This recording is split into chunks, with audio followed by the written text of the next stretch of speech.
बात किए तो 100 नंबर के हुआ, बाकी 50 नंबर के जो रहेंगे वो सामान्य ज्ञान जो है, जनरल साइंस कह लें, जनरल स्टडीज़ कह लें, वो बेसिकली जो पहला जो 100 नंबर का जो हुआ वो उनके नॉलेज का टेस्ट होगा, और बाकी जो 50 नंबर का जो होगा वो उनके इंटेलिजेंस का टेस्ट होगा।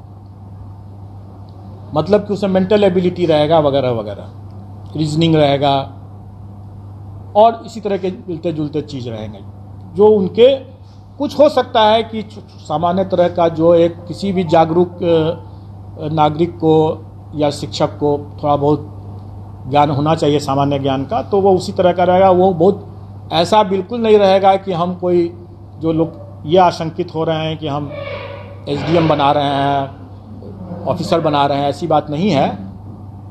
वो भी लोक सेवक ही होंगे, और जो एसडीएम जो हैं वो भी लोक सेवक ही होंगे, और किसी भी एक लोक सेवक को एक जो सामान्य ज्ञान का जो स्तर होना चाहिए, इसका स्तर उतना ज़्यादा नहीं होगा, जो कि स्पष्ट है। लेकिन इसमें 50 नंबर जो रहेंगे वो उनके विषय ज्ञान से हट करके ये उनके सामान्य ज्ञान, जो उनकी बुद्धिमत्ता का जो हम असेस करने का प्रयास करेंगे इसमें। अब रही बात कि इस पूरे मामले में हम लोगों ने इस बात शुरू से ही स्पष्ट कर दिया है कि इसमें तुक्केबाजी को हम प्रश्रय नहीं दे सकते हैं। मेरा ये मानना है कि अगर कोई ऑफिसर अगर है तो वो ऑफिसर, जैसे सिविल सर्विसेज का हम एग्ज़ाम लेते हैं, वो कोई भी विषय पढ़ के आता है, लेकिन वो उस विषय का उपयोग नहीं करता है अपने कार्य में। अगर वो मान लें कि फिजिक्स पढ़ के आया तो सीधे वो फिजिक्स का उपयोग थोड़ी कर रहा है अपने कार्य में। लेकिन शिक्षक जो है वो सीधे अपने उस ज्ञान का उपयोग कर रहा है। अगर वो फिजिक्स पढ़ के आया है या हिस्ट्री पढ़ के आया है तो वो उसका उपयोग कर रहा है अपना ज्ञान बांटने में, अपने विद्यार्थियों को पढ़ाने में। वो अपने ज्ञान के मामले में तुक्केबाजी अगर करते हैं तो ज़्यादा खतरनाक होगा, वो बच्चों के लिए भविष्य से खिलवाड़ वाली बात होगी। इसलिए हम उनको तुक्केबाजी पर अंकुश शुरू से ही लगाएंगे, और इसलिए हम इसमें नेगेटिव मार्किंग रखेंगे। लेकिन अभ्यर्थियों को उससे घबराना नहीं चाहिए, क्योंकि आफ्टर ऑल जो वो पढ़ाएंगे बच्चों, जो उनका अपना खुद का विषय है, जिस पर उन्होंने पढ़ाई किया है और जिस पर वो आगे काम कर रहे होंगे या काम करेंगे, उसका तो उनको ज्ञान होना ही है, नहीं तो वो अपना पढ़ाएंगे कैसे। इसलिए वो, क्योंकि उनका ज्ञान भी है, उसका अनुभव भी है, इसलिए उनको कोई उसमें तुक्का लगाने की ज़रूरत नहीं होगी उनको। और इस बार मतलब कंबाइंड सिविल सर्विस की तुलना में सक्सेस रेशियो जिसमें जो होना है, जैसे 1,70,000 से ऊपर वैकेंसी है, अगर अभ्यर्थियों की संख्या हम माने कि 6-7 लाख अगर होंगे, तो आप अनुपात देख लें कि सक्सेस का अनुपात काफ़ी बेहतर है कंपेयर टू जो कंबाइंड सिविल सर्विसेज एग्ज़ाम, जिसमें कि काफ़ी मारामारी रहता है। तो इसमें उतना घबराने की ज़रूरत नहीं है। प्रश्न का स्तर जो होगा वो कठिन नहीं होगा, लेकिन डेफिनेटली वो एक तरह से बहुत हल्का भी नहीं होगा।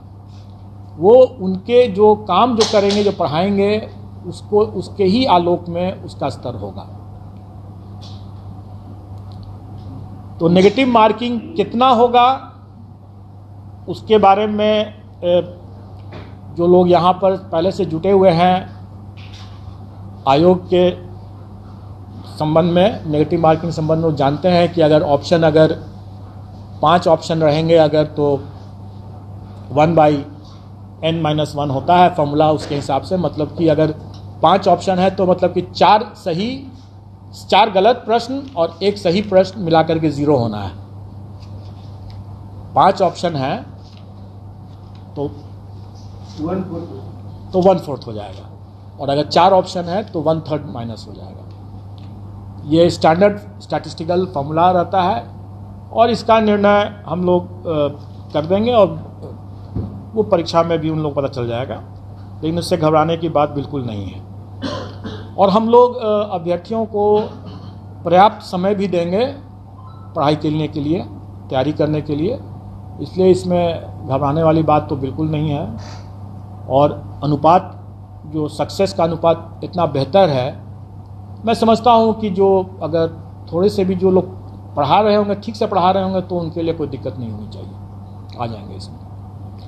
अब आप लोगों का अगर कोई प्रश्न हो इसमें, कोई चीज़ ऐसा हो, एग्ज़ाम कब तक होगा? एग्ज़ाम हम लोग में कोशिश करेंगे कि हम लोग उनको लगभग 3 माह का हम लोग उनको टाइम तो देना चाहेंगे, 90 दिन का।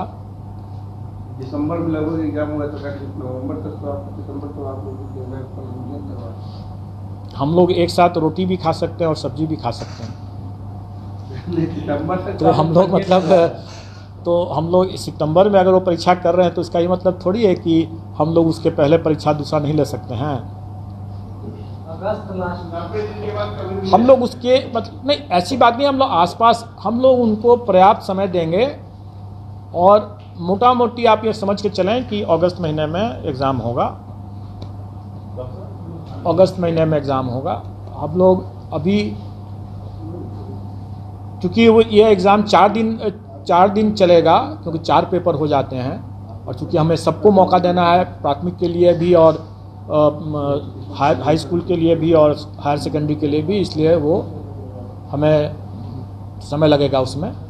हम लोग चाहेंगे कि जो हमारे शिक्षक हैं वो अपने भी मतलब सर उठा करके चलें, और आप लोग भी जब जाकर के जब कभी चेक करते हैं और बोल पाते हैं कि उनको मतलब एक स्पेलिंग नहीं अपना रविवार शनिवार तक नहीं जानते हैं, तो फिर बड़ा दुखद स्थिति वैसी नहीं होगी बात।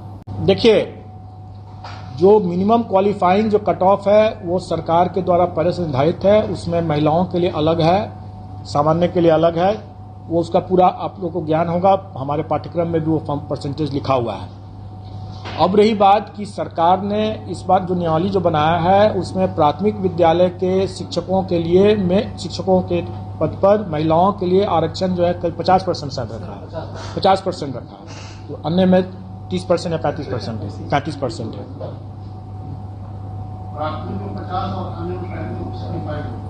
अन्य में जो पहले से है वो सही रहे, और प्राथमिक विद्यालय के केस में 50% आरक्षण महिलाओं के लिए।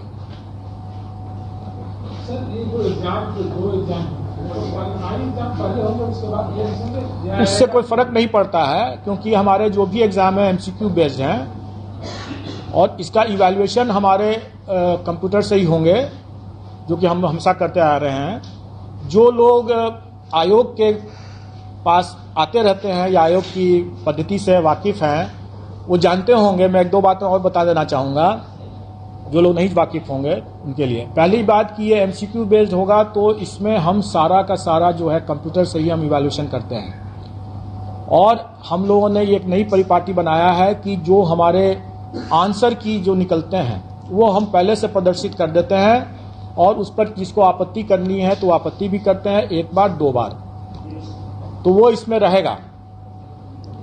जो हम लोगों ने इतने दरमियान में जो अनुभव हासिल किया है इस तरह की परीक्षाओं को लेने में, और जो सुधार किया है, उसका लाभ शिक्षक अभ्यर्थियों को भी होने वाला है। तीसरा इसमें यह रहेगा कि पारदर्शिता बरतते हुए हम उनका OMR शीट को वेबसाइट पर उनको दे देंगे, ताकि वो अपना OMR शीट देख सकें कि उन्होंने क्या किया है। ये पूरी ट्रांसपेरेंसी रहेगी।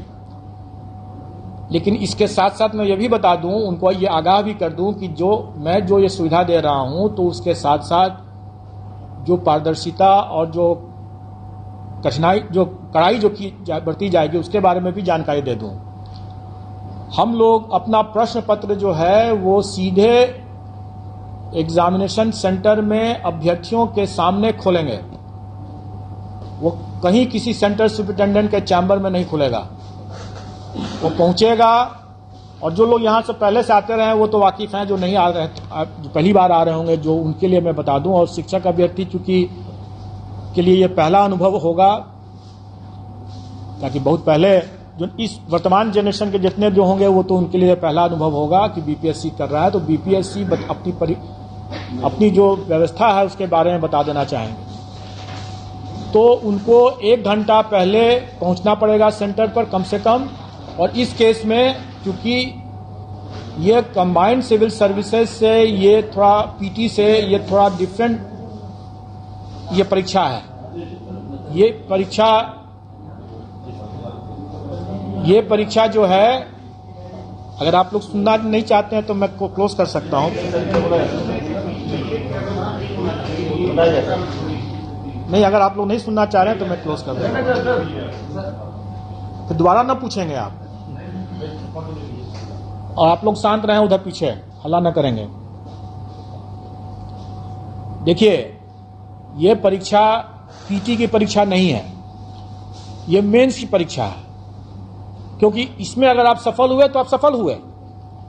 पीटी की परीक्षा तो स्क्रीनिंग परीक्षा होती है, तो स्वाभाविक है कि यह परीक्षा आपकी अंतिम परीक्षा, प्रथम और अंतिम यही परीक्षा है, मेंस की परीक्षा के समतुल्य है। तो इसमें हम ज्यादा एहतियात बरतेंगे और हो सकता है कि इसमें जो अभ्यर्थियों को हम 1 घंटा से भी और पहले हम क्लोज कर दें।